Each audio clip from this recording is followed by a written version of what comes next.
ஹாய்ப்பா. இன்றைக்கி நம்ம குடமிளகா புளிக்கூட்டு எப்படி வைக்கலான்னு பார்க்கலாம்.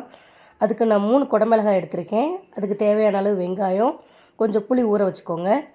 ஒரு அடுப்பில் கடாய் வச்சுட்டு எண்ணெய் ஊற்றி எண்ணெய் காஞ்ச உடனே கடுகு உளுந்தம் பருப்பு போட்டுக்கலாம், கருவேப்பிலை போட்டுக்கலாம். இப்போ வெட்டி வச்ச வெங்காயத்தையும் சேர்த்துக்கலாம்.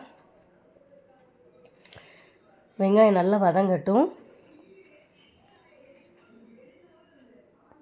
நல்லா வதங்கின உடனே வெட்டி வச்ச குடமிளகாவை இதோடு சேர்த்துக்கலாம்.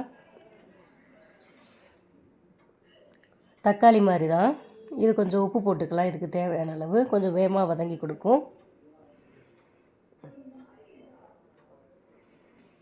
நல்லா வதங்கட்டும். இந்த நேரம் கொஞ்சம் 1 ஸ்பூன் அளவுக்கு மஞ்சள்தூள் போட்டுக்கிறோம்.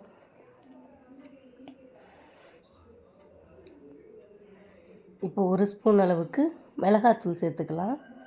1 ஸ்பூன் 1.5 ஸ்பூன் அளவுக்கு சேர்த்துக்கோங்க. காரத்துக்கு மிளகாத்தூள் மட்டும்தான், வேறு எதுவும் நம்ம சேர்க்கலை. 1.5 ஸ்பூன் அளவுக்கு மிளகாத்தூள் சேர்த்துக்கிட்டு நல்லா சுருளை வதக்கிக்கோங்க.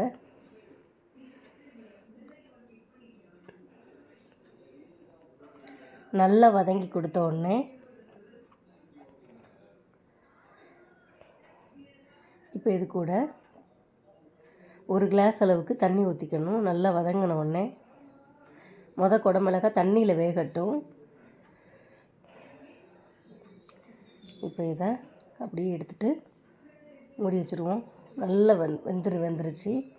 இப்போ ஒரு கிண்டிட்டு கொஞ்சோண்டு புளி ரொம்ப கம்மியாக ஊற்றிக்கோங்க. கெட்டியாக இருக்கணும் புளி. ஊற்றிட்டு ஒரு மூடி போட்டு மூடி வச்சுக்குவோம். நல்லா கொதிக்கட்டும். கொஞ்சம் வத்தி இருக்குது, இன்னும் கொஞ்சம் நேரம் வேகட்டும். ஒரு 10 நிமிஷம் கழித்து பார்த்தோம்னா, அடுப்பு சிம்மில் வச்சு பண்ணுங்கள். நல்லா கெட்டியாக சூப்பராக வந்திருந்தது. இப்போ இதை இன்னொரு பாத்திரத்தில் மாற்றிக்கலாம். இது தயிர் சாதத்துக்கு ரொம்ப நல்லாயிருக்கும்.